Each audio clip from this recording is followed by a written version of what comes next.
ये सच बात है, ये बिल्कुल सत्य है कि समय का चक्कर ना तो किसी के कहने से रुकता है, ना ही किसी के कहने से चलता है। समय अपनी समय की गति पर चलता ही रहता है। वो न तो अमीर देखता है, न गरीब, और ना ही काला देखता है, न भूरा। वो सभी को एक समान लेकर चलता है। हमारे बुजुर्ग कहते थे कि आज समय बुरा चल रहा है तो कल को अच्छा भी आएगा। अपना कर्म करते रहो।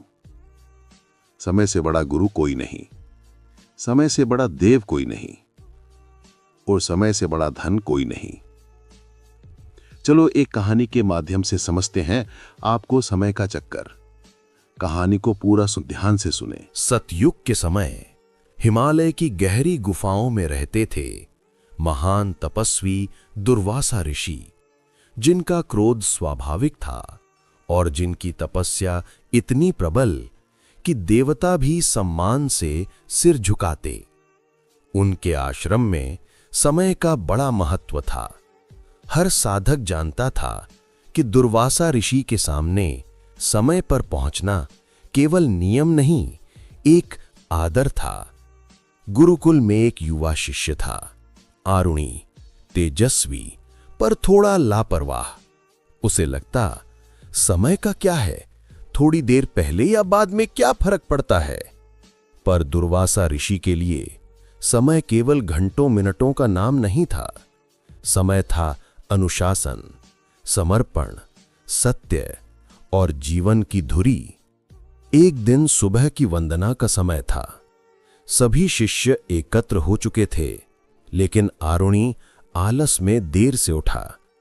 जब वो आश्रम पहुंचा, दुर्वासा ऋषि ने उसे देखा और कहा, बेटा, क्या तुम्हें मेरा समय कम लगता है या तुम्हारा जीवन अधिक? आरुणि बोला, गुरुदेव, बस थोड़ा सा देर हो गया। दुर्वासा गंभीर हो गए।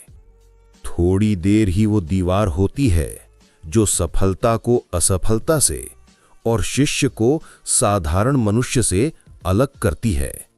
लेकिन आरुणि ने उस बात को दिल से नहीं लिया। कुछ दिनों बाद ऋषि ने सभी शिष्यों को बुलाया। आज मैं तुम्हें कठिन कार्य देता हूं। जंगल में जाकर मेरे लिए अमृता पुष्प लेकर आओ। ये पुष्प केवल सूर्योदय के समय खिलते हैं। एक क्षण भी देर हुई तो वे मुरझा जाएंगे। सभी शिष्य सूरज उगने से बहुत पहले निकल पड़े, पर आरुणि सो गया और जब उठा तो सूरज की पहली किरणें निकल चुकी थीं। वो दौड़ा, जंगल पहुंचा, लेकिन जैसे ऋषि ने कहा था, पुष्प मुरझा चुके थे। हार कर वो खाली हाथ लौट आया।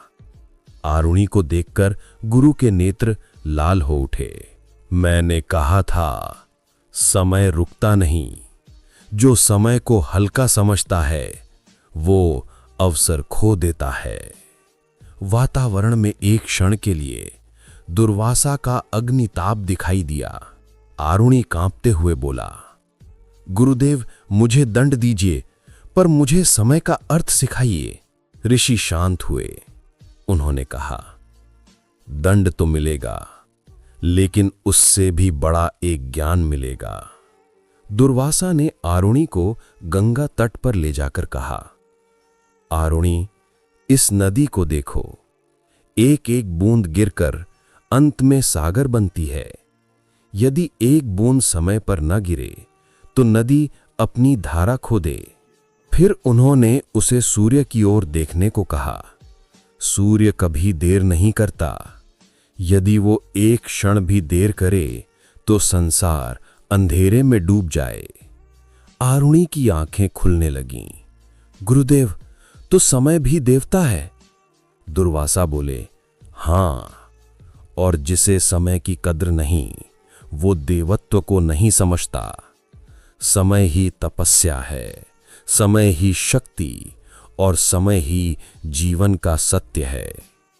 फिर ऋषि ने आदेश दिया, तुम अगले 40 दिन तक निश्चित समय पर गंगा तट पर बैठकर सूर्य को अर्घ्य दोगे।